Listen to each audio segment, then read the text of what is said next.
있는 회장 박사천입니다.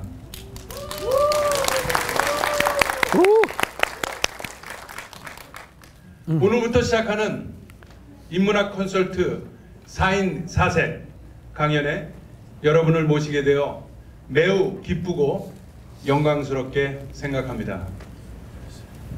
많은 분들은 강연이라는 형식이 다소 생소할 수 있습니다.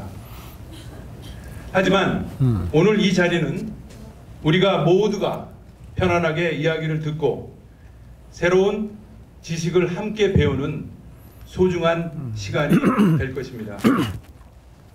인문학은 인간과 사회를 깊이 있게 이해하는 학문으로 일상 속에서 우리가 접하는 다양한 문제와 질문들에 대한 해답을 찾을 수 있는 중요한 도구입니다. 오늘 강연을 통해 우리는 인문학의 가치와 중요성을 재발견하고 삶에 대한 새로운 시각을 얻게 될 것입니다. 강연은 단순히 듣는 것이 아니라 함께 생각하고 토론하며 배우는 과정이라고 생각합니다. 여러분의 소중한 의견과 질문이 오늘의 강연을 더욱 풍성하게 만들 것입니다. 이번 인문학 콘서트 4인 4색을 통해 미주 한인사회의 강연 문화가 자리 잡기를 희망하며 또한 세상을 바꾸는 시간, 세바시와 같은 강연 물결이 이어지고 우리 이민자들의 마음속에 오아시스처럼 자리 잡게 되기를 희망합니다. 특히 이번 행사를 준비하고 진행하는데 많은 노고를 아끼지 않으신 여러 단체와 협력기관들 그리고 홍보를 위해 힘써주신 모든 분들께 감사드립니다. 여러분들의 헌신과 노력 덕분에 이 자리가 성사될 수 있었습니다. 그리고 참여해주신 LA 교민 여러분께 진심으로 감사드립니다. 여러분의 적극적인 참여와 성원이 있기에 이런 뜻깊은 자리를 마련할 수 있었습니다. 이 강연은 우리 모두의 것입니다. 연세대학교 미래교육원과 YGCO는 지속해서 LA 교민사회에 이와 같은 유익한 문화를 소개할 것입니다.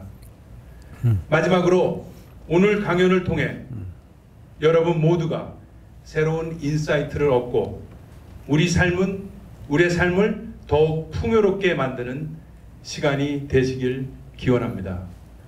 감사합니다.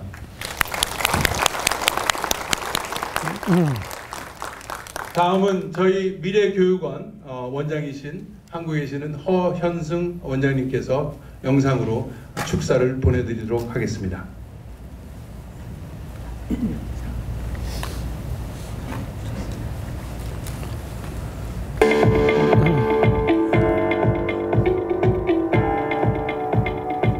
안녕하십니까. 연세대학교 미래교육원 원장 허현승입니다.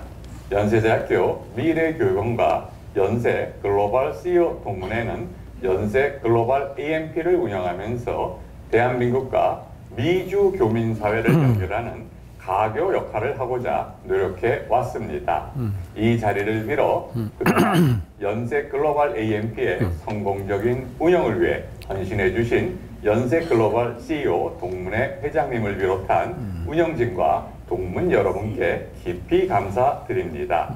연세대학교 미래교육원은 연세 정신을 바탕으로 미래 창의 인재를 육성하는 국내 최고의 비학위 성인 교육기관으로서 미래 시장의 변화에 따른 생활 패턴과 산업 재편을 선도해가는 전문적인 교육 프로그램 및 융복합 프로그램을 적극적으로 개발해 도입하고 있습니다. 연세 글로벌 AMP 과정은 강의와 연구 등에서 최고의 평가를 받으시는 연세대학교 교수님들이 직접 LA 현지에서 강의를 하시도록 기획된 교육과정으로 교민사회와 교류 및 발전을 위한 성과를 인정받아 연세대학교 비학위 과정 중 유일하게 연세대학교 총동문회 정회원의 자격을 부여받은 연세대학교 미래교육원의 대표적인 교육 프로그램입니다. 이를 바탕으로 미래교육원에서는 미국뿐만 아니라 베트남 및 중국을 대상으로 하는 교육과정을 추가 개설하여 성과를 거두고 있으며 바야흐로 세계적인 성인 평생 교육기관으로서 비전과 발전 계획을 하나씩 실천해 나가고 있는 중입니다. 이제 연세대학교 미래교육원과 연세 글로벌 CEO 동문회가 그동안의 성과에 대해 교민사회에 감사드리고 변화하고 발전하는 대한민국과 연세대학교의 위상을 보여드리고자 새롭게 연세 YG CEO 인문학 콘서트를 개최하게 되었습니다. 본 인문학 콘서트를 통해 빠르게 변화해 나가는 세계 속에서 희망과 비전, 혁신하는 전략과 변화하는 세계 정세의 흐름을 파악하는 날카로운 지성을 함께 얻어가시길 바랍니다. 우리는 대한민국의 문화와 산업, 경제와 생활 양식이 세계를 선도하고 K-브랜드화하는 시대, 대한민국의 첨단이 세계의 첨단을 리드해가는 놀라운 시대를 살아가고 있습니다. 본 연세 YG CEO 인문학 콘서트가 그러한 시대를 동행하고 선도해 나갈 지혜와 용기의 씨앗을 뿌리는 한 걸음이 되길 희망합니다. 다시 한번 이 자리에 함께해 주신 여러분께 감사드리며 하나님의 사랑과 은혜가 여러분께 늘 함께 하시길 기원합니다. 감사합니다.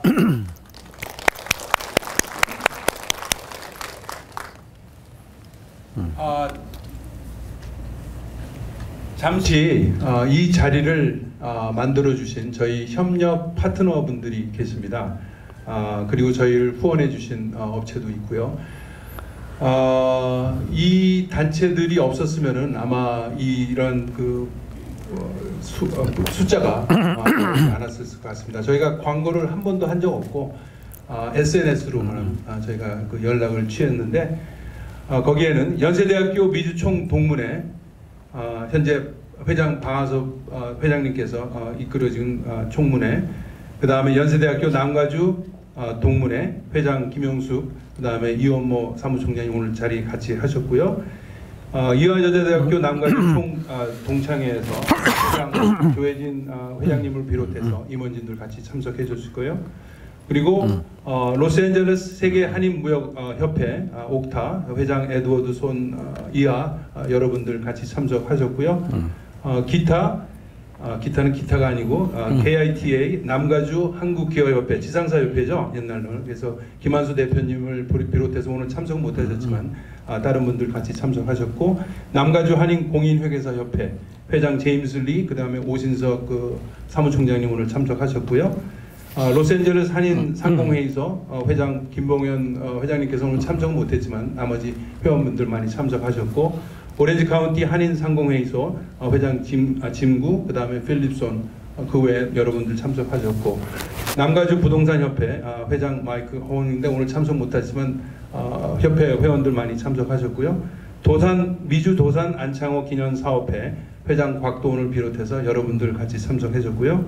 흥사단 회장 이기욱 회장님 같이 참석하셨고, 조선일보 이기욱 대표님, 그리고 박상식 국장님, 중앙일보 정구현 국장님, 그리고 한국일보 김종화 국장님, 우리방송의 김재영 국장님, 김동우 이사님, 그리고 후원의 아메리츠 파이낸셜에서 브라이언 이 대표, 켄제 대표님 후원을 해주셨고, 그 다음에 이 자리를 아주 저렴하게 저희한테 자리를 해주셨던 CGV 시네마 로스앤젤레스, 지금 조현호 지점님께서는 뒤에서 지금 이 스크린을 쏘고 일을 하고 계십니다. 그래서 이러한 여러분들이 있었기 때문에 오늘의 자리가 있으니까 잠깐만 해당되시는 분들 잠깐 일어나 주세요.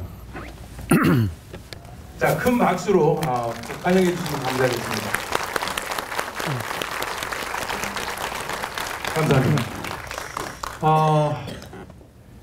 요번에 이제 저희 연세대학교 총장님이 윤동섭 총장님으로 바뀌면서 그 캐치프레이즈가 바뀌었습니다. 그래서 캐치프레이즈가 Empower 연세입니다.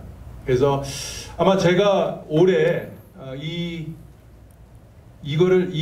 플랜을 컨설트를 플랜하면서 이 인파워라는 부분이 없었으면 아마 오늘 이 자리가 없었을 거라고 저는 믿습니다. 저 혼자서 절대 할 수 없는 거고 제 혼자의 생각이나 저기를 할 수 없는데 많은 분들이, 수많은 분들이 여기서 도와주셨고, 그리고 특별히 이 자리에 앞으로 운영을 하고 교수님 선택부터 시작을 해서 저하고 계속 머리 맞대고 같이 싸우면서 그리고 디베이트하면서 이 자리를 이끌어 주신 우리 학술 분과의 김진아 분과위원장을 우리 사회자로 모시겠습니다.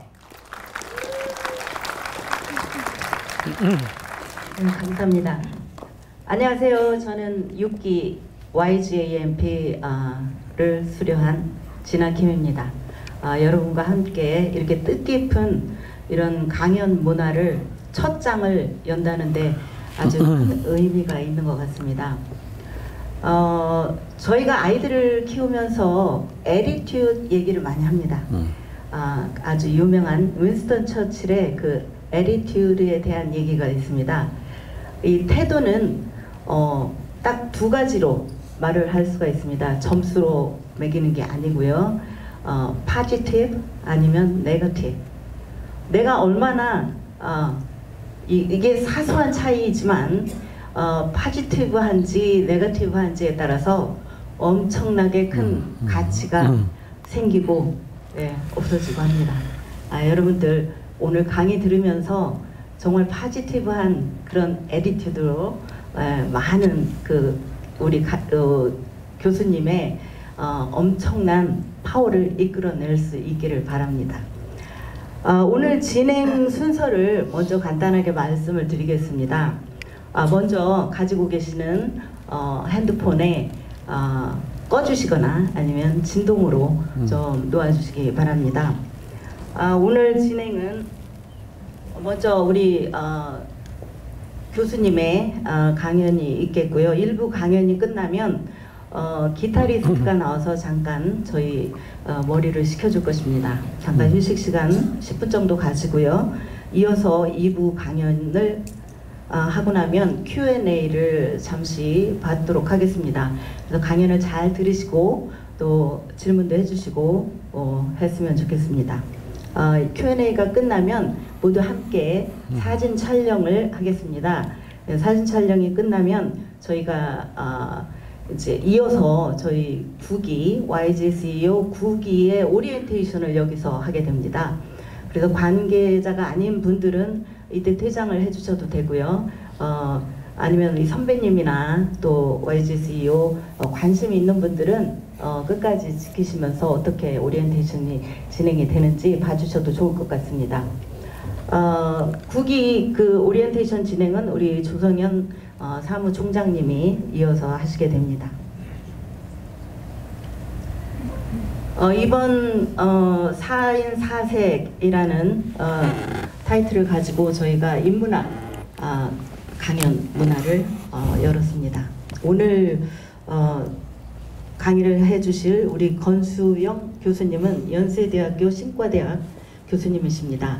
다음 주 또 수요일 두 번째 교수님은 김동훈 교수님 연대 경영대학 교수님이시고 마케팅 사업 혁신의 동력이라는 주제로 강의를 하시게 됩니다. 세 번째 주에는 한명기 교수님, 명지대 사학과 교수님이십니다.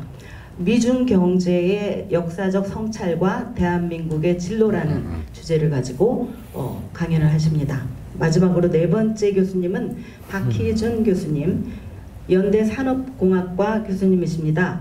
플랫포노베이션, 불확실성 시대의 혁신 전략이라는 주제로 진행이 됩니다. 지금 저희가 이 4인 4색 인문학 콘서트를 신청하신 분들이 350여 명 되고요. 그 중에 오늘 오시겠다는 분이 280여 명이 됩니다. 그런데 이제 두 번째, 세 번째, 네 번째 주 혹시 신청을 안 하신 분들이 계시면 꼭 신청하셔서 이런 좋은 기회를 놓치지 마시기를 바랍니다. 각기 다른 배경과 전문성을 가진 네 분의 교수님들이 각자의 색깔을 살려서 인문학 주제를 다루며 이를 통해서 우리가 폭넓은 시각을 가지게 될 것입니다.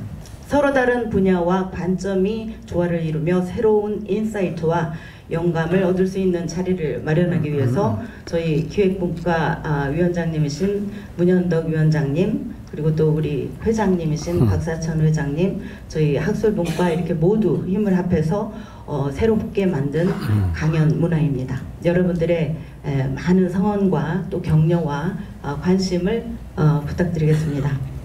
먼저 권수영 교수님의 소개를 여기 화면에 이제 나와 있습니다. 연세대학교 신학하셨고요. 보스턴대학교, 하버드대학교, 또 버클리에서 다 박사학위 하시고 권수영 교수님의 인기가 이렇게 이 안에 꽉 메우고 있습니다. 이렇게 많은 분들이 오실 거라고 저도 예상을 못했어요. 그래서 우리 기획분과위원장님한테 작은 홀로 해라. 너무 크다. 이거 어떻게 메꾸려고 그러냐. 150명짜리로 하자. 그리고 저하고 이렇게 많이 얘기를 했는데 자신 있습니다. 그래가지고 했는데 정말 많이 오셨네요. 저도 이제 깜짝 놀랐습니다. 너무 감사합니다. 오늘 주제는 나쁜 감정에 흔들릴 때, 그때가 자유의 기회입니다. 큰 박수로 맞아주세요. 네, 여러분 반갑습니다. 네, 이렇게 멋진 행사 첫 번째 시간에 이렇게 소개돼서 큰 영광이고요. 이렇게 미국에 와서 이렇게 CGV에서 강의하게 될 줄은. 제가 사실 영화관에서 강의를 해본 적이 있습니다. 우리 한국에요. 롯데 월드 타워 아세요? 몇 층인 줄 아세요? 123층이에요. 지하가 6층이거든요. 그래서 지하 6층까지 합하 129층인데 그 꼭대기 층을 딱 올렸을 때 그 상량식이라고 하더라고요.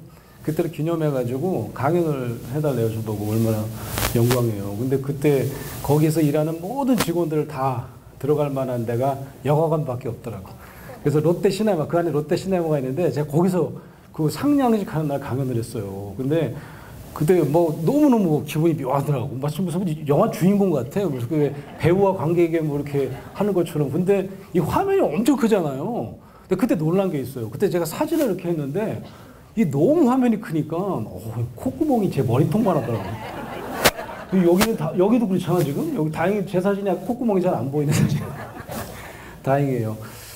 오늘 제목을 한번 읽어보세요. 감정에 흔들릴 때 그때가 치유의 기회입니다. 나쁜 감정에 많이 흔들리시나 봐. 왜 이렇게 많이 오셨어? 근데 이게 좀 반전이 있네, 그죠? 나쁜 감정에 흔들릴 때 그때가 기회다.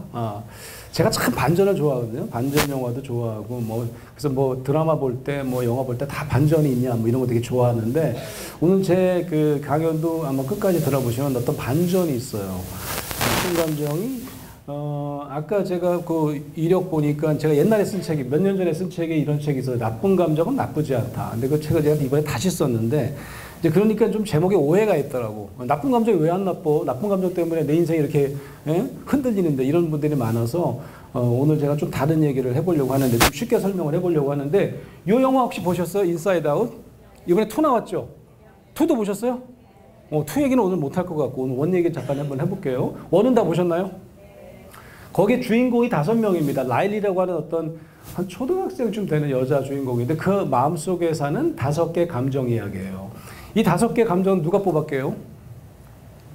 폴 에크만이라고 하는 그 심리학자인데 여러분 아시는 분일 거예요. 제가 까먹었어. 미드거든요. 여러분이 보시는 미국 드라마인데 거기에 이제 어떤 수사하는데 어떤 심리학자가 이렇게 관찰했다가 이 눈 근육이 이 근처에 한 400개 정도의 근육이 있대요. 그거 보고 저 사람 거짓말하고 저 사람 떨고 있어. 저 사람 지금 공포에 질려 있어. 이걸 이제 알아맞혀가지고 수사에 도움을 주는 심리학자가 나왔어요. 그 사람이 실제 인물입니다. 폴 에크만이라고. 그분이 평생 그 감정을 연구해 보니까 어느 문화권이든지 상관없이 모든 인간은 이 5가지 감정을 기본적으로 갖고 있더라. 그게 바로 이 5가지 감정입니다. 근데 잘 보세요, 여기요. 좋은 게 몇 개나 있나 한번 찾아보세요. 좋은 감정. 어떤 거? 조이. 이 영화에도 보면 조이 혼자 설쳐. 지가 이제 반장처럼 엄청 이번 2에도 엄청 설치더라고, 여전히. 근데 나머지 감정은 좋은 감정입니까? 아니면 그냥 그렇고 그런 감정입니까? 나쁜 감정이에요. 여기 보세요. 이 disgust는 이제 혐오라고 번역하는데 이게 이제 까칠이라고 번역했어요. 한국 그 영화에서는. 저리 가! 나 너 싫어! 이런 밀치는 감정입니다. 안 좋죠. 그죠? fear는 뭐예요? fear. 그건 두려움. 맞아요. 두려움이에요. 이게 여기서는 이제 그 소심이라고 번역했는데 두려움과 anxiety를 좀 구별합니다. 학자들이. 예. 이제 이번에 to는 anxiety가 주인공이야.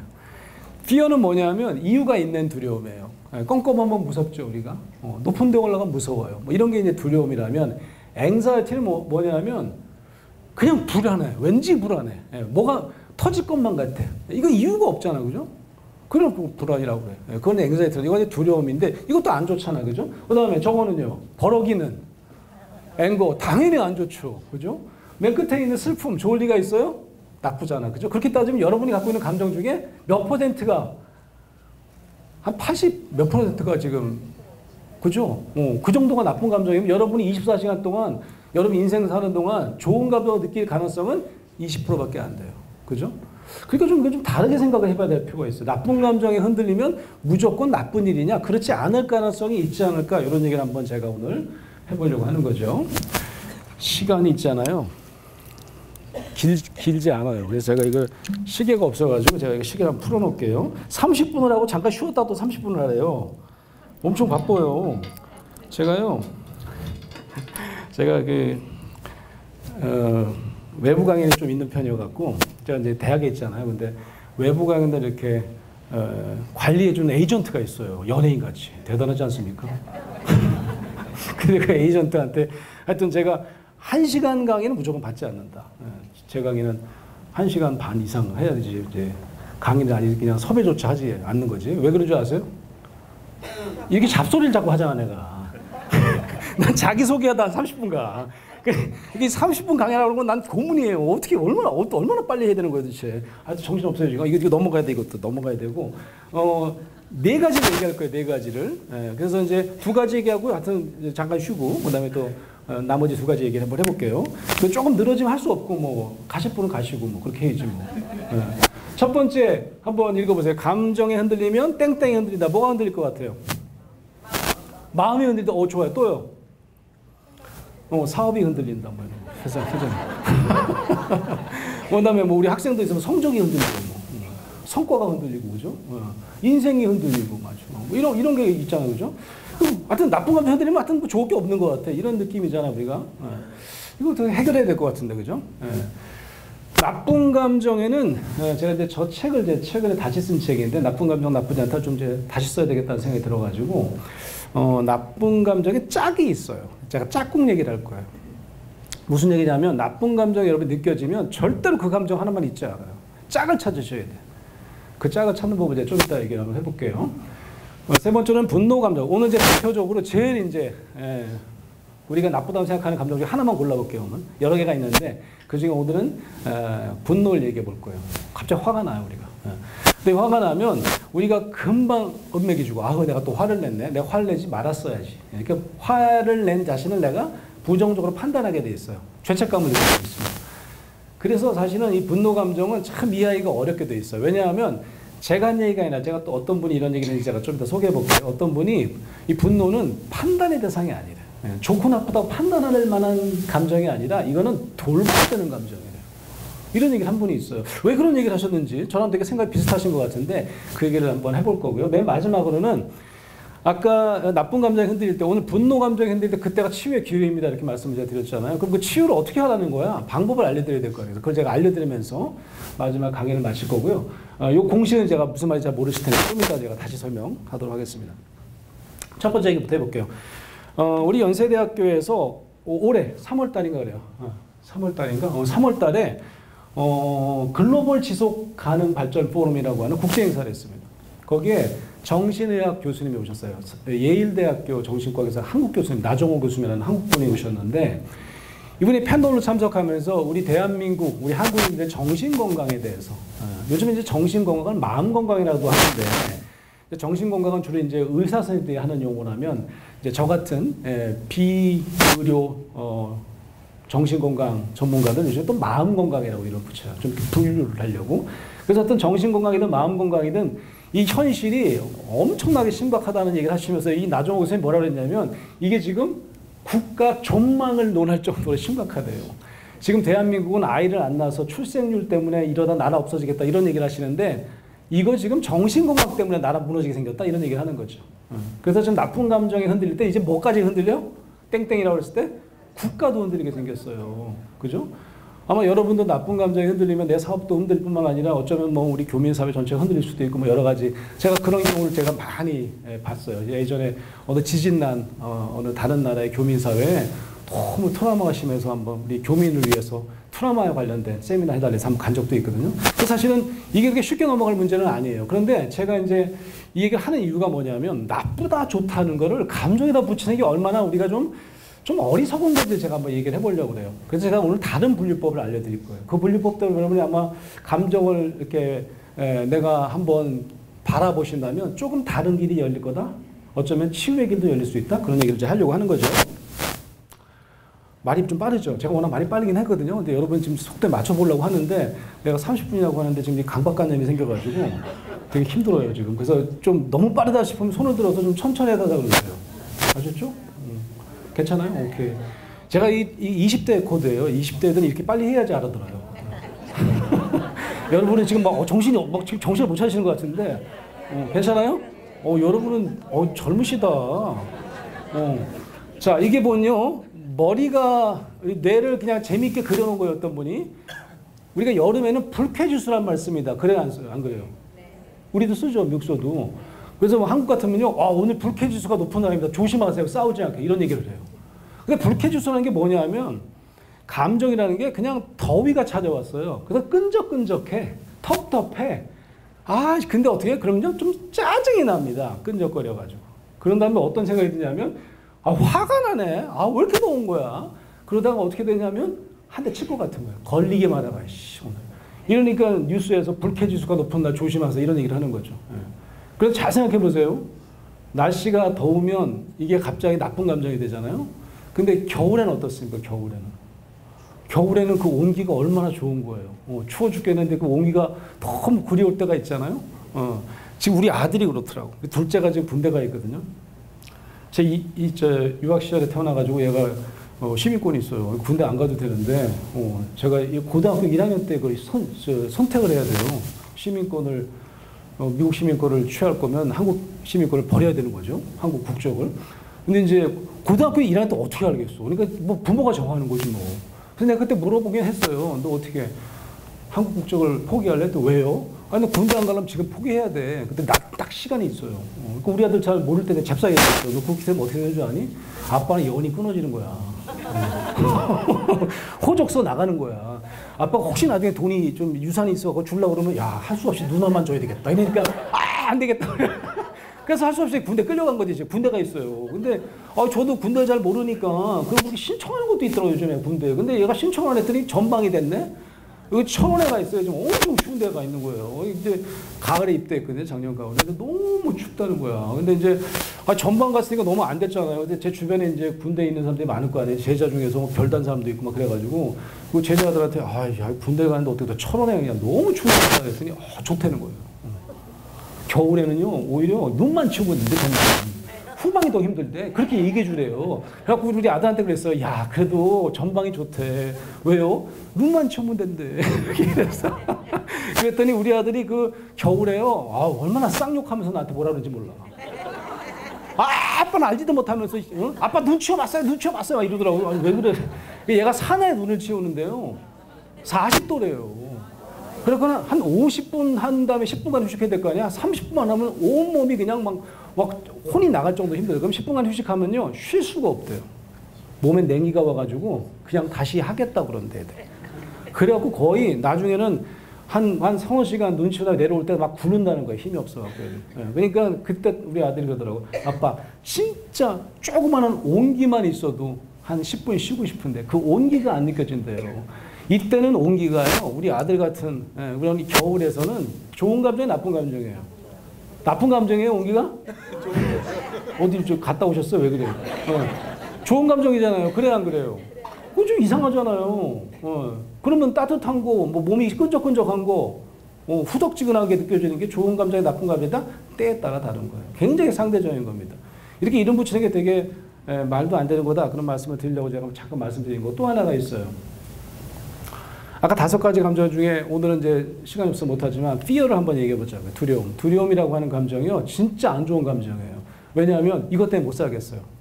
그래가지고 내가 잘못하면 나 막 불안장애 올 것 같아.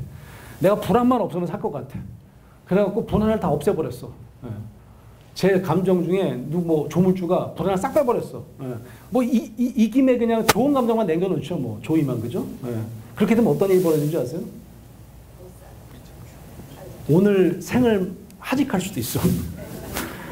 내가 그 사진 하나 올려놨는데 저희 딸이 사실 이제 LA에 있는데 우리 딸을 제가 너무 오래간만에 만나가지고 딸을 만나긴 한 거예요. 아빠 LA 왔다 보자 그래갖고 이제 근데 내가 사랑하는 딸이 저 길 건너에 있는데 내가 피어가 하나도 없다면 난 어떻게 해요? 우리 딸내미 안아보기도 전에 저 세상 가는 거야. 왜요? 피어라는 감정이 없으면 앞뒤 좌를 보지 않습니다. 피어는 뭐냐면 자동차가 지나가는 데서 무조건 서서 자동차 오나 안 오나 보고 파란불이라도 어쩔 때는 조심해야 돼. 그죠? 그래서 이 피어라는 감정이 중요해요, 안 중요해요? 중요한 감정이에요. 피어라는 감정은요, 정말 중요한 감정이에요. 여기 계신 분 대부분들이 피어가 되게 높은 분일 가능성이 있어요. 여기 오신 분들이요, 다 이렇게 아까 누가 그러시던데요. LA 사회에서 한가닥 하신 분이 다 오셨다고.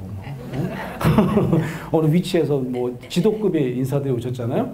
제가 정말 지도급 인사를 많이 만나는데 예를 들면 제가 이제 코칭을 하는 사람이거든요. 상담도 전공했지만 이제 코칭 서비스를 하면 기업의 꽤 높은 분들 만나게 돼 있어요. 뭐 임원급 분들. 그래서 1대1 코칭을 하러 가면 제가 볼 때 불안이 낮은 분들 거의 한 명도 없어요. 불안하기 때문에 거기까지 간 거예요. 그러기 때문에 내가 승진하려고 잠도 안 자고요. 시험 전날에 뭐 시험이 아니지 프레젠테이션 전날에 뭐 잠도 우리 딸이 공부를 되게 잘했거든요. 공부를 되게 잘했어. 그 지금 LA에서 지금 뭐 변호사 될 것 같은 지금 수준에 있는데 이 아이가 제가 아빠를 닮아서 머리가 좋아서 공부를 잘한 것이다? 아닌 것 같아요. 왜냐면 아들은 왜 그러면 아니냐고. 좀 이상하잖아. 불안 때문에 그런 거예요. 내가 볼 때는. 우리 딸은 그 시험 전날에 항상 울더라고. 초등학교 때부터. 시험 전에 아빠가 어떻게 막 문을 열어보면 너 왜 그러니? 했더니 아빠 나 어떻게 내 시험인데 근데 왜 울어? 했더니 문제집을 3개밖에 못 풀었어요. 막 문제집을 3개밖에 못 풀었대요. 많이 푼 거야 안 푼 거예요? 많이 푼 거 아니에요? 그래서 내가 아니 그 정도면 많이 푼 거 아니야? 그러면 성질을 내. 빨리 알지도 못하면서 막 성질을 내요. 왜 그러냐고 그랬더니 시중에 나와 있는 문제집이 6개라는 거예요. 이런 애가 공부 잘해요 못해요? 잘하게 돼 있어요. 공부 잘하게 돼 있어요. 저희 아들은 그 고등학교 때 이제 그 좋은 고등학교를 가겠대요. 내가부터 굉장히 좋은 고등학교인데 얘는 갈 수가 없는 수준이거든요. 근데 또 왜 가니 도대체 거기를? 그랬더니 아니 자기 친구들이 간대요. 그러니까 또 공부는 못 하는데 친구들은 공부 잘하네. 그 지원을 하겠다는 거예요. 나 환장하겠더라고. 그래갖고 뭐 어떡하겠어? 하지 말라 그래. 지원했어요. 근데 그때요. 그때 당시에 이제 자사고, 거기 이제 자사고인데 자사고 특수 목적 고등학교를 없앤다는 얘기가 있었어. 그때 정권에서. 그래가지고 고해만 미달됐어, 그 학교가. 그래서 우리한테 들어간 거예요. 이 자식이 또 그런 놈이 있네. 그래가지고 얘가 나는 뭐 땡땡고 뭐 학생이다 뭐 이러면서 막 난리치더라고. 그래서 첫 번째 시험도 아니에요. 그 무슨 배치고사라고 해서 배치고사를 딱 봤는데 300 몇 명 중에 300 몇 등이에요. 그러니까 우리 아내가 그냥 조용히 불러다가 당신이 잘 설득해가지고 자퇴시키래요. 그래서 지금 절대 저 학교 다녔다가는 큰일 난다는 거예요. 그냥 바닥에 길 거래요. 그래서 내가 불렀어요. 그래서 성적표를 보고 아들아 네가 생각할 때 이 성적을 너는 어떻게 생각하니? 했더니 아빠 대박이지 않아요? 그래서 대박이라고까지 뭐 왜 대박인데 했더니 내 뒤에 4명이나 있다. 이런 애는요. 그 시험 전날 근데 첫 번째 시험을 보는데 첫 번째 시험 볼 때 이 자식이 나한테 전화를 했더라고. 아빠 어디서나 연대인데 올 때 문제집 하나만 사다 내 시험인데 꼭 풀어야 되겠대요. 그래 알았어. 그래서 내가 그 동네 그 책방에 갔어요. 저 큰 책방에 갔어요. 근데 이거 물어봤어요. 이거 찍은 거 뭐 이거 좀 찾아주세요. 했더니 저렇게 아래로 훑어보더니 혹시 아버지세요? 그러더라고. 그렇다고 그랬더니 아버님 이거 전국을 찾아도 없을 거예요. 그러더라고요. 그래서 절판됐습니까? 그랬더니 이걸 다 학기초에 사지 지금 찾는 사람이 없대요. 다 들어갔대. 그래가지고 내가 집에 가갖고 아들한테 야, 이 새끼야 너 때문에 개박시 당했다고 이거 시험 전날 찾는 사람이 어딨냐고 그냥 책방에서 그러던데 그랬더니 걔가 그러더라고요. 아, 자야 되겠다. 이런 애 불안이 높아요, 안 높아요? 안 높아요. 그러니까 성과가 좋은 사람들 여러분의 불안 때문에 거기에 있는 거예요. 그러니까 여러분 불안한 거 그렇게 나쁜 거 아니야. 적절하게 조절하는 게 되게 중요한 거지. 오늘은 이제 불안 얘기는 여기까지만 하고 이제 분노 얘기를 한번 해보자고요. 왜냐하면 이게 지금 여러분들 신문지상을 통해서 보셨겠지만 대한민국 사회 뭐 어쩌면 전 세계의 가장 큰 문제일 수도 있을 거예요. 이게 너무 불끈불끈 화가 나는 거야. 그래서 분노 조절이 잘 안 된다. 그래서 가정생활도 힘들고요. 폭력도 막 난무하고요. 막 이러다 보니까 이게 언제 시작됐지를 봤더니 언제 시작됐다고 보통 그랬냐면 코로나 때 시작됐다는 얘기가 되게 많았습니다. 그래서 우리 한국 통계예요. 코로나 때 갑자기 분노 조절 때문에 정신과 선생님한테 약을 받으러 오신 분들이 증가했다. 이 통계가 그거죠. 실제로 신문지상이나 이제 미디어를 통해서 본 것 중에 하나는 뭐냐면 별거 아니에요. 뭐 때문에 화가 나시냐면 마스크 똑바로 쓰라고 그러는데 갑자기 화가 나시는 거예요. 그래서 혹시 뭐 TV 보셨어요? 그 운전사 아저씨가 이제 마스크 체크하니까 그 택시 운전사도 그렇지만 이제 버스 운전사 아저씨가 어떤 할아버지가 탔어요. 근데 이제 마스크를 안 한 거야. 마스크를 뭐 이렇게 벗었다든지 그러면 할아버지 마스크 꼭 쓰세요라고 하니까 이야 네가 뭔데 마스크 쓰라고 해서 막 때리는 거야. 그리고 갈비뼈가 부러진 거지. 그 제가 본 거는 어떤 거였냐면 어떤 분이 이제 연합뉴스에 이제 나오셨는데 할아버지가 이게 음소거가 돼갖고 이제 안 들려요. 근데 할아버지가 좀 되게 가볍게 입으셨다. 여름이었어요. 그래갖고 뭐 거의 뭐 모시바지에다가 슬랙바 신고 이렇게 되게 가볍게 입으셨는데 이것도 가볍게 하셨더라고. 턱스크를 하셨더라고. 턱에 이렇게 하셨더라고. 이제 입을 안 가리신 거야. 그러니까 이제 저쪽에 보면 중고등학생들, 그러니까 중학생 같은 애가 이렇게 손가락질 비슷한 걸 하는 것 같아. 그러면서 뭐라고 하는 것 같더라고. 아마 이랬겠죠. 할아버지 마스크 좀 제대로 쓰세요. 이랬겠죠. 그랬더니 이야 네가 뭔데 이래갖고 이 슬리퍼를 벗어갖고 애들을 막 싸대기를 때리는 거예요. 그게 TV에 나왔어요. 내가 봐도 저 할아버지는 예전에 조폭 출신? 이런 생각이 좀 들더라고. 근데 이런 분들이 한두 분이 아니었다는 거죠. 이거 어떻게 생각하세요, 여러분? 여러분 예전에 살았을 때 대한민국이 그렇게 막 험하고 막 그렇게 막 그렇게 싸납고 드센 사람들만 사는 나라가 아니었잖아, 그치? 이게 왜 이럴까를 생각해 보셔야 돼요. 또 하나는 뭐냐면 그 범죄가 일어나는데 욱해갖고 갑자기 나도 모르게 사람을 이렇게 쳤다. 심지어는 죽음에 이르겠다. 이런 분들이 많이 생긴 거죠. 근데 여러분 아시다시피 여기 이제 뭐 법조계에 계신 분들 계실 테니까 이게 이제 우발적 범죄라고 해서 형량이 낮아져요. 그러니까 자꾸 어떻게 해요? 우발적으로 화가 났다. 그러니까 계획 범죄 아니었다고 이제 몰아간다고요. 이제 보통도 그렇게 얘기를 하고 이제 변호사님들도 그렇게 이제 변호를 해주시잖아요. 그럴 경우에 실제로 잘못하면 우리가 분노가 우리 사회가 이렇게 폭력으로 난무하게 된 주범인 것처럼 보일 때가 많더라. 그런데 그게 사실일까? 그 얘기를 한번 해보자는 거죠. 분노 말고 또 다른 감정이 숨어 있는 건 아닐까? 이런 생각을 한번 해볼 필요가 있다. 그런 말입니다. 2015년에요. 제가 그 연세대학교가 광복 70주년을 맞아가지고 SBS 방송이랑 같이 뭐 이렇게 행사를 했어요. 10번의 대중 강연을 했어요. 이런 것처럼. 근데 거기는 뭐 훨씬 많았죠. 한 2,000명 들어간 대강당에 굉장히 많은 분이 오셔가지고 10번의 강연을 했는데 광복 70주년이라 가지고 제목이 뭐였냐면 한국인 우리는 누구인가예요. 한국인 우리는 누구인가 주제가. 근데 5명은 연대 교수님이하고 5명은 이제 다른 분을 모셔다 했는데 5명 연대 교수 중에 제가 뽑혔어요. 그래서 이제 저는 뭘 할까요? 당신은 한국인의 관계를 우리가 되게 중요하게 생각하니까 한국인의 관계 심리. 제가 한국인의 관계 심리학이라고 하는 조금 문고파책을 옛날에 쓴 적이 있거든요. 그것 때문에 그러셨는지 어쨌든 그 강연을 해달래요. 근데 그때 강연 주제가 뭐였냐면 분노였습니다. 제 강연 제목이 그래서 그 유튜브에서 그걸 많이 조회를 하신 것 같더라고요. 제목이 왜 우리는 뚜껑이 자주 열릴까? 이게 그때 강연 제목이었어. 그 우리가 화날 때 뚜껑 열린다고 그러잖아요. 근데 그때 그런 이유가 있어요. 제가 그때 이제 KBS에서 라디오 방송을 제가 그 고정 출연했거든요. 그게 퇴근할 때 하는 건데 그게 뭐냐면 그 주에 있었던 사건 사고를 저한테 알려줘요. MC가 아나운서가. 그러면 제가 그렇게 뭐 심리학적으로 뭐 관계적으로 상담학적으로 이제 해설하는 뭐 그런 코너였거든요. 근데 맨날 똑같아. 그거예요. 매주 똑같은 거예요. 그게 뭐냐면 다 분노 범죄야. 한 번은 화가 나가지고 막 차에서 뭐 끼어들었다고 차를 세우시더니 갑자기 뒤 트렁크에서 뭘 꺼내는 줄 아세요? 뭘 꺼내요? 야구방망이. 어떻게 아세요? 아니 야구방망이 왜 갖고 다니는 거야 도대체? 아니 보통 사람들이 야구방망이를 왜 갖고 다니는지 모르겠다. 조폭들만 갖고 다니는 거 아니에요? 내가 드라이버라면 좀 이해가 되는데 드라이버로 때리는 사람도 있고 그거 얘기한 거예요 이게 지금. 이게 조그만 글씨로 안 보이실 텐데 거리의 새로운 공포, 분노 범죄. 요게 2015년 봄에 했던 방송입니다. 제가 그 강의는 가을에 했거든요. 그것뿐만이 아닙니다. 다음 주에 갔더니 어떤 사건 사고가 있어요. 갑자기 층간소음 때문에 화가 나가지고 막 그 윗집에 올라가서 따지는데 그러다가 찔렀다는 거예요. 그 찔르기까지 하니까 좀 이해가 안 되시죠? 심지어는요 너무 화가 나가지고 엄마가 아빠가 아이를 때린 다음에 화장실에 넣어놨는데 7시간 동안 애가 사망한 사건이 있는 거예요. 친부. 좀 이상하지 않습니까? 좀 이상하죠? 우리가 이렇게까지? 좀 이상했단 말이죠. 그럴 때 이제 제가 이 다큐멘터리에서 봤던 자막인데 한번 읽어보세요. 대한민국 성인의 절반 분노 조절이 안 된대. 여러분 옆 사람 한번 보세요. 옆 사람. 여러분도 뭐 여기 똑같으실 거야. 누가 분노 조절이 안 되는 거야? 둘 중에 한 명은 안 된다며요. 여러분 둘 중에 한 명은 지금 상태가 안 좋은 거야. 분노 조절이 안 된대. 그 다음에 10명 중에 한 명은 이게 누가 한 거? 제가 한 얘기 아닙니다. 누가 한 얘기예요?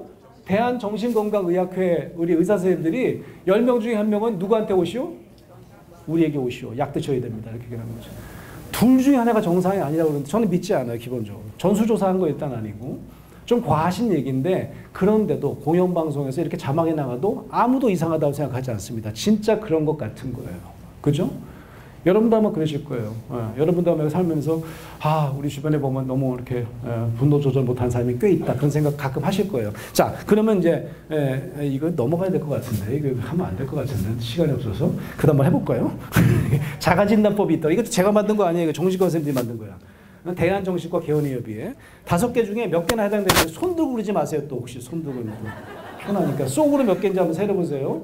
자, 1번. 나는 화가 나면 가끔 물건을 던진다. 확 집어 던진다. 센 거 던지면 잘못하면 깨지고 그러면 큰일 나요. 종이를 꾸겨서 던지는 거 여기 해당돼요. 이해되시죠? 화가 나서 종이를 꾸겨서 던지는 거. 자, 2번. 나는 매우 흥분했을 때 누군가를 때릴 수 있다. 여기 누군가가 사람이 아닐 수도 있어요. 예를 들면 유기견. 제가 코로나 때 너무 화가 나신 분이 이제 한번 TV에 나왔더라고. 술을 먹고 너무 화가 나가지고 벽돌로 비둘기를 쳐 죽였더라고. 야, 그거 핵심 기술이야. 어떻게 비둘기를 쳐 죽여. 근데 그래서 어떤 분이 동물학대 이거 여기에 해당되는 거죠. 예전에 2013년 때 이제 대한민국에서 감정 노동자라는 말이 처음 나왔는데 그래서 이제 감정 노동에 대한 다큐멘터리를 만들었어요. 근데 그때 주인공이 누구냐면 간호사였습니다. 간호사들이 너무 감정 노동에 시달리는데 어떤 간호사가 너무 그냥 뭐 보호자한테도 막 힘들고 또 막 팀장도 날 힘들게 하고 그러니까 집에 돌아가서 인형의 눈가를 막 찌르시더라고요. 여기 해당되는 거죠. 누군가를 막 때리고 찌르는 것이. 인형이라도 여기 가능한 거죠. 나는 논쟁할 때 언성을 높이는 경향이 있다. 좀 해당되는 것 같아요. 대학 교수들이 잘 그래. 다들 이게 말을 잘 하시니까 회의 때 점점 언성이 높아져. 연세가 높으신 분들이. 뭐라 그러면 또 요즘 젊은 교수님들이 또 가만 안 했습니다. 근데 교수님 이렇게 언성을 높이세요. 내가 언제 언성을 높였다 그래! 아니 지금 언성을 높이고 계신다. 누가! 여기 해당되는 거예요. 나는 나를 궁지에 빠지게 한 사람을 알면 그 사람과 반드시 싸운다. 점점 세지네. 좀 쌈닦기질 있다. 그런 얘기예요. 맨 마지막. 나는 때때로 다른 사람을 해치고 싶은 충동. 요 정도면 잘못하면 범죄에 이르게 되는 건데 요게 충동이 좀 이제 함정이죠. 충동은 뭐냐면 진짜로 이렇게 한다는 얘기가 아니에요. 막 찌르고 싶어 죽겠어. 한 대 때리고 싶어 미치겠어. 그래서 꿈에 나타납니다. 꿈 꾸는데 그 사람한테 멱살 잡는 꿈 꿉니다. 여기에 해당되는 거죠. 이해됐어요? 네. 자, 5개 중에 몇 개나 해당되는지 한번 꼽아보세요. 내가 1개나 해당되고 한 2개 정도 해당된다 그러면 잘하고 계시대요, 여러분. 근데 3개가 해당되잖아요. 그러면 이제 삐요 경계 공부야. 이거 좀 아닌데 뭐 이런 거예요. 4개, 5개다 그러면 어떻게 해요? 의사 선생님들이 병원으로 내방하심이. 여기 표정 어두운 분이 꽤 많이 들었어요. 3개 넘네 다들. 여기 혹시 3개가 된다? 4개? 5개 다다 그러신 분들이 있다면 에이, 난 그렇게 생각하지 않아. 이거를 분노 조절 장애다. 이런 진단명은 기본적으로 DSM-5에 없어요. 의사 선생님들이 보는 진단 편람에 없어. 사실 이게 미디어가 만들어낸 말인데 만약에 여기에 3개 이상 해당되는 분이 있으면 이유를 찾아야 돼요. 분노가 왜 이렇게 뚜껑을 열고 있는지를 한번 오늘 알아보자는 거죠. 그러면 해결 방법을 우리가 찾을 수가 있을 거다라고 하는 겁니다. 제가 그 2015년에 이제 아까 얘기한 분노 강의를 한국인의 관계 심리로 할 때 제일 먼저 꺼내본 책이 있어요. 제가 유학 시절에 본 책인데 바로 이 책입니다. 제목이 Violence예요. 제가 하버드 대학을 잠깐 다닌 적이 있는데 하버드 대학교의 정신과 교수님이셨는데 이분이 굉장히 유명한 책을 쓴 거예요. 그때 당시에. 퍼블리시가 97년에 됐습니다. 근데 이게 뭐냐면요. 종단 연구를 하신 거예요. 종단 연구가 뭐냐면 하버드 대학 교수님들이 종단 연구를 진짜 많이 하시더라고요. 저도 지금 국가가 맡긴 종단 연구를 한 8년째 하는 게 있는데 종단 연구 쉽지 않아요.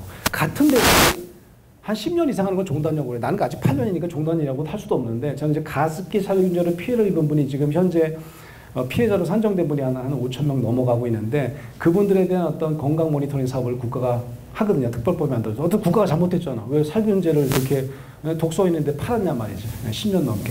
그래서 이제 지금 신체 건강을 하는 모니터링 기관이 한 12개. 정신 건강을 하는 건 딱 하나 있는데 그걸 제가 맡아서 위탁받아서 연세대학교에서 운영한 거거든요. 그래서 이 종단 연구를 하는 사람들은 되게 끈질겨야 되는 것 같아. 근데 이분이 30년 종단 연구를 합니다. 누구를 대상으로 하는 줄 아세요? 종신수들을. 어떤 종신수일까요? 사람을 죽인 사람들. 그러니까 보통 잔혹하게 죽이거나 여러 명을 죽이지 않으면 종신수를 하기가 어려워. 그러니까 보통 이제 시리얼 킬러라든지 묻지마 폭력을 해서 사람을 죽인 사람들이 주로 종신형을 먹는데 그 사람을 30년 동안 매주 찾아간 거야, 정신과 선생님이. 이유가 있겠죠. 이유가 뭔지 아세요? 어떤 감정 때문에 사람을 죽일까? 폭력을 이끌어내는 감정이 도대체 어떤 감정일까를 궁금해한 거예요. 여러분 한번 생각해보세요. 어떤 감정일까요? 보통 가설은 두 가지입니다. 미워서 죽이거나 혐오감이 있어서 죽여. 저 인간 내가 없애버리겠어 라고 하면 계획범죄를 하겠죠. 그죠? 근데 아까 그거를 내가 형량을 낮추려면 어떤 것 때문에 죽인다고 그랬다고요? 갑자기 화가 치밀어 올라서 홧김에 그죠? 우발적으로 그런 분노 둘 중에 하나잖아. 그죠? 혐오감 아니면 분노네 이렇게 생각했는데 이분이 30년 동안 연구하니까 아니던데? 라고 하는 게 이 연구의 가장 핵심 결과였어요. 이분이 얘기한 게 뭐냐면 휴밀리에이션이었어요. 휴밀리에이션. 번역하자면 모욕감, 자기 존재에 대한 부끄러움. 이게 내가 만난 30년 동안 만난 종신수들이 갖고 있는 폭력을 이끄는 핵심 감정이다 이렇게 얘기를 한 거예요. 이분이 했던 유명한 인터뷰가 있습니다. 제가 인터뷰할 때 거의 방송으로 봤어요. 나중에 이렇게 자막으로 나왔더라고요. 어떤 기자가 좀 티징하면서 이렇게 물어봤습니다. 그래도요 교수님 보시기에 폭력을 좀 일으키는 좀 이렇게 뭐 소위 피가 더러운 인간들이 있지 않습니까? 뭐 예를 들면 뭐 흑인들이 그래도 폭동도 일으키고 뭐 히스패닉들이 좀 이렇게 범죄도 많이 일으키고 그런 거 아닌가요? 이렇게 물어본 거지. 뭐 그렇게 대놓고 물어보진 않았지만 특별한 그룹이 있는 거라고 생각하진 않으세요? 라고 했더니 이분이 했던 대답이 바로 이겁니다. The more people are humiliated. 이분이 얘기했던 핵심 감정이죠. By government policy that widens the gap between rich and poor, the more violence we see. 이게 뭘까요? 이게요 한 개인의 문제라기보다는 국가가 한 집단을 차별해요. 그래서 그들에게 모욕감을 줘요. 치욕을 느끼게. 우리가 백인이냐면 이렇게 했을까? 우리가 흑인이기 때문에, 우리가 소수민족이기 때문에, 우리가 아시안이기 때문에 그런 거 아니야? 라고 휴밀리에이션을 많이 느끼면 느낄수록 우리는 미국 사회에 더 큰 폭력을 보게 될 것이다. 이렇게 얘기를 한 거 아니겠어요? 이게 이제 뭘 얘기하는 걸까요? 실제로 분노만 있는 게 아닌 거야. 그 안에 숨겨진 휴밀리에이션이 있는데 이걸 어느 정도까지는 감내하다가 어느 임계점이 되면 갑자기 안 돼! 라고 하면서 내 이 숨겨진 휴밀리에이션을 방어하려고 하는 감정이 어떤 감정이다? 분노 감정일 수 있다는 거죠. 그래서 제가 이 책을 다시 꺼내봤는데 2015년에 꽤 오래전에 읽었던 유학시절에 읽었던 책인데 제가 못 봤던 게 있더라고요. 이 책의 제목이 그냥 바이런스 줄 알았는데 부제가 있더라고. 부제가 뭐냐면 여기 보면 이렇게 써있죠. The Reflections on the National Epidemic 이렇게 돼 있어요. 아니 전염병이 돌았나 그때? 아시다시피 팬데믹은 우리가 인류 전체가 에피데믹은 전염병 아닙니까? 국가적 전염병에 대한 고찰이래. 그때 90년대 중반에 그런 사건이 있었나? 아니요. 이거 뭐냐면 묻지마 폭력이에요. 묻지마 범죄가 그때부터 시작됐어요. 미국의 최초의 묻지마 범죄라는 게 95년에 오클라호마 정부 청사 폭파 사건 기억나세요? 그래서 많은 사람이 죽었는데 티모시 맥베이라는 백인 청년이 왜 죽였는지 이유를 몰라. 아니 이유가 있어야 될까? 뭐 화가 났던지 아니면 누가 미워서 죽였던지 아닌 거야. 그러니까 마치 미국 사회에 갑자기 이유가 없이 사람을 해치는 이런 어떤 분노, 그것도 아주 격분. 이건 이제 전문가들은 분노 발작이라고 그래요. 텐트럼이라고. 이런 것들이 미국 사회에 전염병처럼 번지고 있을 때 이분이 퍼블리시 해야지 라고 해서 30년 종단 연구에 마침표를 찍은 연구가 바로 이 연구다 라고 하는 겁니다. 여러분 살짝 좀 더 이해를 하실 수 있게 제가 미국에서 있었던 사건 하나를 소개해 볼게요. 그 조승희라고 하는 청년이 미국 역사상 가장 흉악한, 가장 많은 사람이 희생된 대학 내 총기 살인 사건의 가해자였습니다. 그죠? 그 너무 충격을 받았죠. 교민 사회도 충격을 받았고, 저는 그때 이제 한국에 있었는데 요 사건을 담당하면서 그 하버드 대학 교육대학원에 이제 이 버지니아 공대를 위기 상담 인터벤션했던 교수랑 그때 제가 연결해서 뭐 일도 같이 하고 해서 그랬었거든요. 근데 그때 좀 너무너무 충격받았죠. 근데 이 인간이 도대체 어떤 인간일까? 보통 이제 이런 어떤 흉악한 일을 저지르면 미디어가 제일 먼저 찾아가는 게 누구냐면 학교입니다. 학교. 얘가 어떤 애였어요 도대체? 친구들한테 물어보면 얘가 어떤 친구였는지. 비슷한 사건이 한국에도 최근에 일어났습니다. 그 정도로 뭐 잔혹하다고 볼 수도 있는데, 이 정유정이라고 하는 20대 초반의 여학생인데, 이 여학생이 모르는 사람 집에 들어가서 중학생이니까 나 과외 좀 해주세요 그런 다음에 찾아가서 그 집에서 자기 또래 20대 여학생을 여대생인가요? 잔혹하게 죽이고 심지어 토막살인을 해서 가방에다가 넣어갖고 덜렁덜렁 나오는 게 CCTV에 잡힐 정도로. 그러니까 다들 저 사람이 정말 제정신인가. 그러니까 뭐 조승희도 그렇고 정준도 그렇고 되게 여리여릿하고 뭐 이렇게 착해 보이는데 말이죠. 놀랍게도 똑같은 일들이 일어납니다. 친구들이 몰라요. 정유정의 친구들이 아니 이런 애가 우리 동창이 있었다고. 잠깐만 앨범 찾아볼게요. 진짜 있네. 이런 애가 있는지 몰랐어요. 그림자 같은 존재. 말 없고 혼자 다니고 반에다 존재감 없는 아이였다. 인사 자체를 받아주지 않아요. 기억나는 학생들 하는 얘기입니다.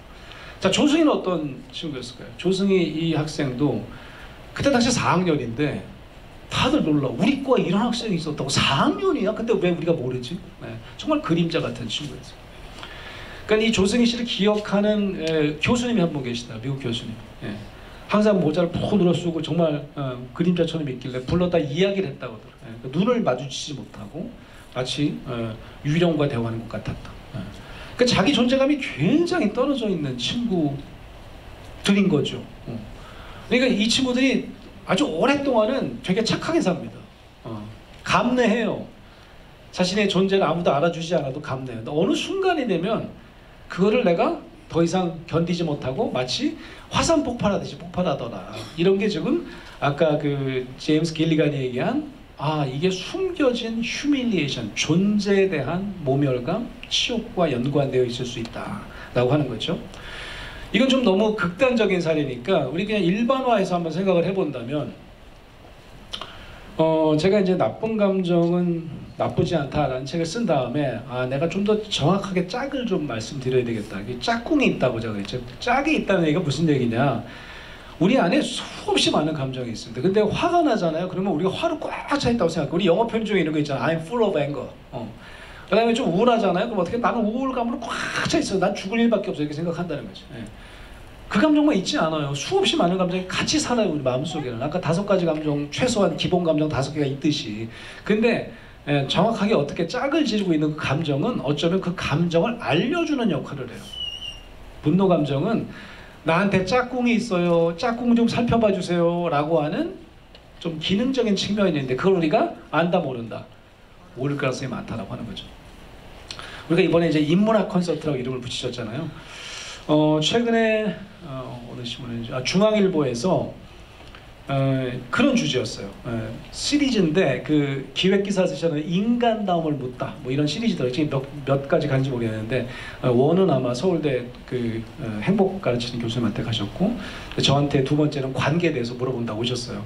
그러니까 주제가 이런 거였어요. AI 시대 때 모든 이제 우리 젊은 미래 세대들이 난 앞으로 어떻게 살아야 되지? 기계가 다 우리를 지배하는 거 아니야? AI에 우리가 노예가 되는 거 아니야? 뭐 이런 생각을 하니까 과연 인간다움이라는 게 뭘까요? 이거 이제 물어보는 기획 기사를 쓰신 거예요. 근데 이제 저한테 찾아와서 제가 그런 강의를 자꾸 해서 그런지 한국 사람이 이렇게 날카롭고 앵그리한 사람이었나요? 우리가 갑자기 앵그리한 사회가 된 이유가 뭐라고 생각하십니까? 이렇게 물어본 거예요. 이 기자가. 제가 그런 얘기를 했어요. 우리가 아니었잖아, 그죠? 동반 예의지국에다가 얼마나 예의바른 민족이었습니까, 우리가. 그런데 왜 갑자기 이렇게 되느냐? 우리가 남다른 관계 욕구가 있어요. 우리가 교민사회에서도 여러분 느끼실 거예요. 제가 예전에 저도 뭐 한참 전이긴 하지만 오래전에 이제 한 11년 살았거든요, 미국 와가지고. 저는 이제 크리스찬이니까 이제 교회를 워낙 뭐 가려고 했지만 이제 교회 가보니까 저 뒤에 담배 피시는 분들이 계시더라고. 그러더니 제가 그때 이제 그 교회에서 이제 그 봉사를 하고 있었는데 저렇게 오라고 했더니 잿더리 좀 갖다 달라고 그러시더라고. 아니 내가 그때 전도사 역할을 했는데 어떻게 나한테 잿더리를 갖고 달라고 그럴 수 있지? 이분이 교회 처음 오신 거야. 왜 오신 거죠? 한국 사람이 그리워서, 김밥을 먹고 싶어서. 거기 가면 불고기 준다고 그러니까. 그러니까 우리는 관계를 굉장히 중요하게 생각하는 민족이잖아요, 실제로. 그래서 이 관계 욕구가 높습니다. 그래서 문제라는 거예요. 그래서 제가 요즘에 또 그 쇼펜하우어 열풍이 한국에 불었습니다. 미국도 그런가요? 미국 사람 그런 거 같지 않은데 우리 한국 사람도 이렇게 쇼펜하우어가 아시다시피 허무주의 철학자입니다. 이 세상에서 제일 행복한 사람은 이 세상에 태어나지 않은 사람이래. 뭐야, 씨. 응? 두 번째로 행복한 사람은 살다 일찍 죽은 사람. 어린 시절에 죽으면 진짜 행복한 거예요. 그게 말도 안 되는 소리야. 근데 그런 사람인데 그 양반이 참 괜찮은 얘기 하나 했어요. 그 고슴도치 딜레마라는 얘기예요. 고슴도치 딜레마.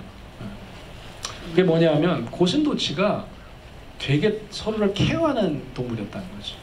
관계욕구가 큰 동물. 일로 와 내가 안아줄게. 일로 와 내가 안아줄게. 이런 동물이었다는. 그런데 어느 날 갑자기 상대방이 날 찌르는 거야. 나는 내가 너무 아파. 그러니까 어느 순간부터는 나를 보호하기 위해서 까칠해집니다. 저리 가! 고슴도치가 어떻게 보면 되게 사랑이 없는 사람처럼 보이지만 아니더라는 거지. 요걸 제가 설명을 했어요. 우리가 마치 그런 것 같지만 한국 사람이 옛날에 안 그런 사람들이 있는데 관계욕구가 너무 높은데 문제는 뭐냐면 관계욕구가 충족이 잘 안 됩니다. 제가 아까 노인이 화가 난다고 그랬죠. 이유를 한번 말해볼게요. 노인이 있잖아요. 옛날에는 안 그랬어요. 저는 예전에 제가 91년에 유학 나왔거든요. 26살 때인가 7살 때인가 그때일 것 같은데 그때요. 저는 아파트 산 적이 없어요. 어느 동네 서울에 어느 동네에 살았는데 저는 뭐 조그만 양옥집에 살았고 우리 앞에는 뭐 연립주택이 있었고 거기 평상에 우리 할머니 할아버지가 항상 거기 앉아 계셨고 막 그랬어요. 할아버지들이 많았어요. 저희 할아버지가 지나가잖아요. 사람들이 인사했어요. 누가 인사했냐면 어린아이들이 인사했어요. 제 친구들은 당연히 인사했겠죠. 수영이 할아버지다 인사하자고 인사했어. 모르는 애들이 인사했어. 우리 할아버지가 좀 특별하셨던 것 같아요. 우리 할아버지가 막 이렇게 목사님이셨거든요. 은퇴한 다음에 저희랑 같이 사셨는데 막 주머니에서 막 사탕도 나눠주시고 막 그러니까 애들이 막 줄 서서 사탕 받아 먹고 난 그래서 속으로 방정환이랑 어떻게 되나 우리 할아버지가 왜 이렇게 인기가 좋지? 그랬는데 우리 할아버지만 인기가 좋았던 게 아니에요. 그때 할아버지들이 존중받았습니다. 마을에서 어른 취급받았어요. 지금이 그러냐? 그렇지 않아요. 앞집에 무슨 일이 일어나도 아무도 관심 갖지 않아요. 그런 사회가 됐어. 그래서 제가 여기 이 기사할 때 이거 꼭 써달라고 그리고 내가 물어봐달라고 행정안전부에 내가 행안부 한번 강연 갔다 물어봤는데 그 장관님도 모르시더라. 왜 어느 날 갑자기 주소가 바뀌었어. 그게 사실은 미국 쫓아온 겁니다. 미국이 도로명을 쓰잖아요. 도로명. 그 왜 도로명 쓰는 줄 아세요? 배달사고를 막으려고. 그래서 우리나라는 어느 날 갑자기 집원에서 전부 다 도로명으로 바꿨어요. 여러 해 전에. 그게 무슨 의미인 줄 아세요? 동을 안 써요. 옛날에 저희 집에 능동 320에 82호인데 이걸 안 써요. 그리고 땡땡땡 아파트인데 아파트를 안 써도 지금 이제 그냥 스트릿 이름에다가 아파트 이름 없이 그냥 몇 동 몇 호만 쓰면 다 타요. 되게 간단해졌어. 근데 아직도 이제 우리가 옛날 버릇이 있어서 아파트 이름까지 쓰는 사람은 있어요. 근데 동은 다 없어졌습니다. 무슨 얘기냐? 마을 문화가 없어졌어요. 동네를 더 이상 동네라고 부르지 않아요. 지금 우리가 무슨 자동차처럼 말이죠. 배달하기 좋은 나라처럼 그냥 바꿔버렸어. 우리는 그러면 안 되거든요. 우리 문화는 조금 더 우리가 끈끈한 어떤 관계 욕구를 유지하면서 살아야 되는데 그럼 끄는 거지 지금 그만하라고. 안 그래도 여기까지만 하려고 했어요. 그래서 제가 잠깐 쉬었다가 이제 해법을 찾아야 되겠죠. 분노의 짝은 존재감인가 보다, 그죠?